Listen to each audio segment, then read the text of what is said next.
یہ ویڈیو میں بہت ہی افسوس کے ساتھ بنا رہا ہوں۔ میں جب بھی کوئی ویڈیو بناتا ہوں تو شروعات میں سلام کرتا ہوں۔ آپ کو پتہ ہوگا سلام کا کیا مطلب ہے۔ سلام کا مطلب ہے کہ اے سامنے والے مسلمان تم پر سلامتی ہو، لیکن میں کس چیز کی سلامتی کی دعا کروں جب کہ ہمارے مسلمان بھائی، ہماری مسلمان بہنیں، ہمارے مسلمان بھائیوں کے بچے جو کہ غزہ میں اس وقت شہید ہو رہے ہیں، چھوٹے چھوٹے معصوم بچے عمارتوں کے نیچے دب کے مر رہے ہیں، ان کے گھروں کو مسمار کیا جا رہا ہے۔ میں کس چیز کی سلامتی کی دعا کروں ان کے لیے جب ہمارے مسلمان خاموش تماشائی بن کر ان کی تباہی کا منظر دیکھے جا رہے ہیں۔ میں کس چیز کے لیے سلامتی کی دعا کروں جب ہمارے یہ جرنیل اپنی عیاشیوں میں مشغول بیٹھے ہیں اور ان کی مدد کو نہیں جا رہے ہیں۔ میں کس چیز کی سلامتی کی دعا کروں جب وہ اسرائیل جس کی حمایت میں امریکہ جیسا ملک کھڑا ہو گیا ہے، پیچھے دوسرے ممالک اس کے پیچھے کھڑے ہو گئے، انہوں نے اپنے جنگی طیارے بھیجے ہیں تاکہ وہ فلسطین کی تباہی کر سکے۔ میں کس چیز کی سلامتی کی دعا کروں کہ جب امریکہ اس کا ساتھ دے رہا ہے لیکن ہمارا مسلم ملک جو ہے وہ کسی طرح سے اس کی سپورٹ نہیں کر رہا۔ میں کس چیز کی سلامتی کی دعا کروں کہ وہ لوگ ہمیں پکار رہے ہیں اور ہم خاموش تماشائی بن کر بیٹھے ہیں۔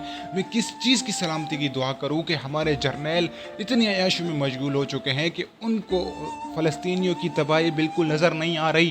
میں کس چیز کی سلامتی کی دعا کروں کہ ہمارے جو معصوم بچے ہیں فلسطینیوں کے، ان کی نسل کشی کی جا رہی ہے، ان کو اس دنیا ہستی سے مٹایا جا رہا ہے۔ میں کس چیز کی سلامتی کی دعا کروں کہ وہ جب بروز قیامت کے دن ہمارے خلاف وہ فلسطینی بچے گواہی دیں گے کہ یا اللہ، یہ دنیا میں یہودی ہمارے اوپر ظلم کر رہے تھے، قابض ہو چکے تھے، ہمارے اوپر بمباری کر رہے تھے، لیکن کسی مسلم ممالک میں جرت نہیں ہوئی کہ ہم جو ہیں وہ ان کے خلاف کارروائی کر سکیں اور ان معصوم بچوں کو بچائے۔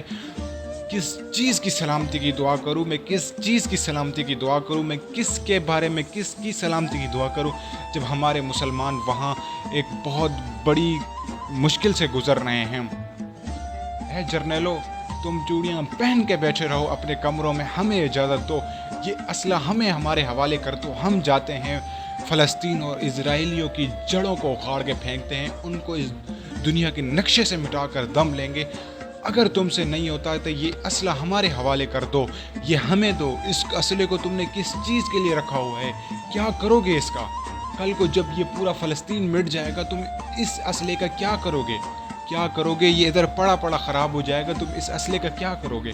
مجھے بتاؤ، تم سے نہیں ہوتا، ہمیں دو یہ اسلحہ، ہم جاتے ہیں اور فلسطین کے ساتھ مل کر اسرائیل کی جڑوں کو اکھاڑ کر پھینک دیں گے اور اسرائیل کی اس دنیا سے نام و نشان مٹا دیں گے۔ اگر تم ہمیں اسلحہ بھی نہیں دیتے تو ہمیں تم ایسے ہی بھیج دو، ہم ایسے ہی اس کی جڑوں کو اکھاڑ کر پھینک دیں گے، ہم ڈنڈوں کا استعمال کریں گے۔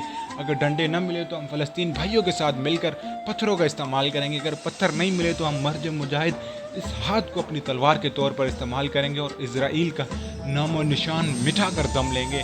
اور تم لوگ جو ہے بالکل خاموش تماشائی بن کر یہیں بیٹھے رہنا، اور تم ان فلسطینیوں کی جس طرح نسل کشی کی جو ہے وہ دیکھ رہے ہو، اس طرح تم ہماری شہادتوں کو بھی دیکھتے رہنا، خاموشی سے بیٹھ کر دیکھتے رہنا۔ اے بے غیرت حکمرانوں، اسی طرح جیسے ابھی تم لوگ بیٹھ کے ان کی تباہی دیکھ رہے ہو، اسی طرح تم ہماری بھی تباہی بیٹھ کے دیکھتے رہنا، اور کل کو قیامت کے دن اللہ کی عدالت میں حاضر ہو کر تمہارے خلاف گواہی دیں گے اور اللہ کو بتائیں گے کہ یا اللہ، یہ لوگ خاموش تماشائی بن کر بیٹھ رہے تھے، ان کے اوپر وہ اتنا سا ملک ہے جس کی کوئی 93 لاکھ آبادی مشکل سے ہوگی، 24 کروڑ عوام والا ملک، اس کا کچھ بگاڑ نہیں سکتا۔ کیوں؟ کیونکہ یہ تو امریکہ کا غلام ہے۔ شروعات میں جیسے جنگ شروع ہوئی تھی تو امریکہ نے صاف منع کر دیا تھا کہ کوئی بھی مسلم ممالک فلسطین کی حمایت میں مت کھڑا ہو، وہ کھڑا ہوا تو اس کو ہماری طرف سے بہت ہی برے اثرات ملیں گے، اور یہ تو غلام ہے، جیسے ہی اس نے کہا اس نے مان لیا۔ لیکن جو غیرت مند ملک ہیں، ایران، لبنان، حزب اللہ، وہ ان کی حمایت میں بظاہر کھڑے ہو چکے ہیں، نہ صرف کھڑے ہو چکے ہیں بلکہ بالکل ان کی حمایت کر رہے ہیں، اور ہمارے حکمران جو ہیں وہ مذمت بھی نہیں کر سکتے، مذمت کی ضرورت ہی نہیں ہے، مزاحمت کی ضرورت ہے۔ اور ہمارے مسلمان بھائی ہمیں پکار رہے ہیں، ہمیں اپنی مدد کے لیے پکار رہے ہیں۔ تم سے نہیں ہو سکتا تو ہمیں بھیجو، ہم اس اسرائیل اور اس اسرائیل کی تباہی کا باعث بنیں گے۔ ہم اپنے مسلمان بھائیوں کو دعا کر سکتے ہیں کہ یا اللہ ان کی مدد فرمائے۔ آمین ثم آمین۔